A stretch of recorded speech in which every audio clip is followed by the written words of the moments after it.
2 बार पहले भी एनडीए का सम्मेलन निर्धारित किया गया था 11 सितंबर को और दूसरी बार 20 सितंबर को, और दोनों कैंसिल हो गया। 25 सितंबर को एनडीए का सम्मेलन निर्धारित हो गया, तो 2 बार चूँकि कैंसिल हो गया था इसलिए बड़ा कौतूहल का विषय हो गया था। लोगों में काफ़ी उत्साह था। एनडीए के कार्यकर्ताओं में एनडीए के सम्मेलन में काफ़ी लोग जुटे थे। हजारों कार्यकर्ता एनडीए के महासम्मेलन में जुटे थे, जिसमें जनता दल यू के कार्यकर्ता हजारों की संख्या में थे। गांव-गांव से सभी लोग जुट करके आए थे और सम्मेलन हुआ। सम्मेलन में जिले के जो बड़े राजनीतिक माफिया हैं उनके द्वारा लगातार 10 दिन से यह कहा जा रहा है कि हम वैशाली लोकसभा क्षेत्र से लोगों को लेकर के मैदान भर देंगे और अवैध जन समर्थन दिखा करके और जो है हम पार्टी में अपना सीआर ठीक करेंगे, पार्टी के टिकट पर कब्जा करेंगे।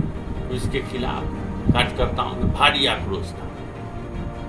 उसी के चलते वहाँ हजारों की संख्या में कार्यकर्ता उपस्थित हुए सम्मेलन में। और सम्मेलन में जब दिनेश सिंह आए एमएलसी, तो आते ही जब चूँकि नारेबाजी हो रही थी तो मंच पर आते ही उन्होंने गाली देना शुरू कर दिया। उन्होंने कहा मंच पर आते ही, कौन साला हमको वापस कर देगा, कौन साला हमसे फरियाने वाला है, किसकी ताकत है हमसे फरियाने। उसी का प्रतिकार हम लोगों ने किया, तो विरोध प्रदर्शन हुआ है उनके विरुद्ध। मंच पर धक्का मुक्की हुई और उनका आरोप उन्होंने किया है।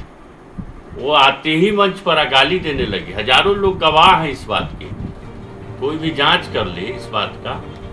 वो आते ही मंच पर गाली गलौज की भाषा बोलने लगे। कौन है हमसे फरियाने वाला, हम जिला के नेता हैं, हम मुजफ्फरपुर के मुख्यमंत्री हैं, हमसे कौन फरियाएगा। इस तरह की बातें जब उन्होंने की तो कार्यकर्ता आक्रोशित हो गए। कोमल सिंह का आरोप है कि पहले ही से तैयारी थी, एक वीडियो भी वायरल हुआ था जिसमें कहा गया था कि उनका विरोध किया जाएगा। निश्चित रूप से पहले से यह लोगों को आशंका थी कि वैशाली लोकसभा क्षेत्र से, विभिन्न क्षेत्रों से, जिला परिषदों के माध्यम से लोगों को बुला करके यहाँ हल्ला हंगामा किया जाएगा। तो उसके विरुद्ध कार्यकर्ता एकजुट थे और आक्रोश था कार्यकर्ताओं में उनके उस व्यवहार के प्रति। उनका कहना है कि जब बेटा जब घर का हो सकता है तो बेटी घर की क्यों नहीं सकती, वो कैसे बारी हो गई। कैसे बेटी घर की हो जाएगी? बेटी जहाँ शादी होता है, बेटी वहाँ अब जबरदस्ती पूरा हिंदुस्तान के कहे कि हमरे घर है, ये तो नहीं चलेगा। आगे क्या गाय वहाँ जो एनडीए के सम्मेलन में लोग जुटे थे कार्यकर्ताओं, वो कार्यकर्ताओं ने संदेश देने का काम किया। उनका कहना है कि गाय घाट में हमारे चाचा चाची एवं भाई बहने सभी रहते हैं, तो गाय घाट हमारा रहता है। डुप्लीकेट लोग हैं। एनडीए का टिकट लेने के लिए जो है गाय घाट की बेटी हो जाती है।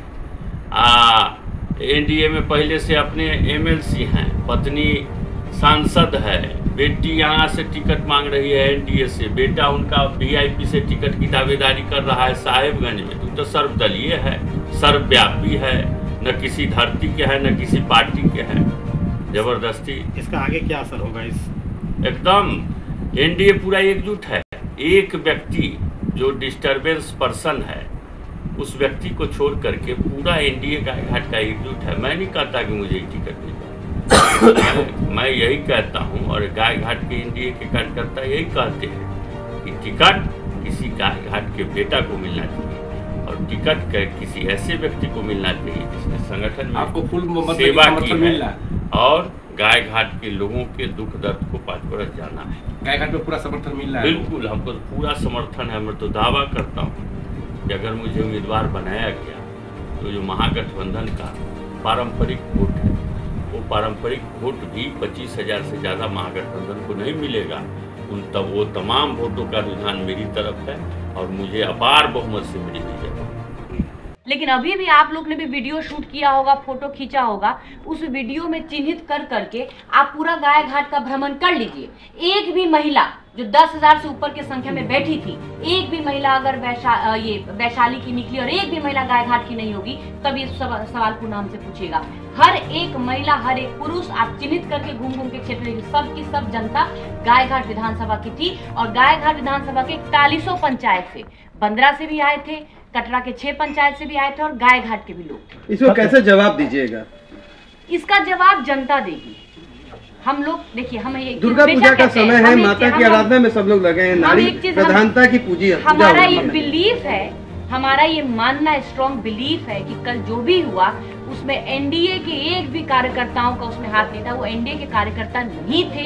ये महेश्वर यादव जी द्वारा और वो जो हम बताए लाल बाबू सहनी जी द्वारा 2-3 लोग के द्वारा बुलाए गए, वो 50 से 10 गुंडा फसाद टाइप के लोग उन्होंने बुला रखा था। क्योंकि एनडीए के कार्यकर्ता ना रक्षक होते हैं, भक्षक नहीं होते, या भली भांति जानते। इसका आगे क्या असर होगा? ये जो कल को विवाद जो हुआ, इसमें आगे इसका निर्णय, इसका कदम, इस पे क्या मतलब, इस पे ऑब्वियसली पार्टी को कदम उठाना चाहिए, पार्टी को इसका जायजा लेना चाहिए कि किसने किया, क्या किया। इस पे पार्टी को पूरा इसका वो मतलब इस पे एक्शन लेना चाहिए और पार्टी को भी एक्शन लेना चाहिए। और मैं चाहूंगी कि जनता भी इस चीज का एनडीए के कैंडिडेट को विजय करके और नीतीश जी के झोली में, एनडीए के खाते में एक एनडीए से जीता हुआ कैंडिडेट गायघाट से जाना चाहिए और एनडीए का सरकार बनना चाहिए। सवाल ये है कि कोमल सिंह क्या इससे क्या डर होगा, वो गायघाट में अपना जारी रखेगी या आंदोलन या पीछे हो जाएगी? मैं आज भी गायघाट जा रही हूँ, जारंग जा रही हूँ और भी विभिन्न पंचायतों में मेरा आज का भी भ्रमण शेड्यूल है। कोमल सिंह किसी से डरने वाली नहीं है और कोमल सिंह किसी से डरने वाली नहीं है।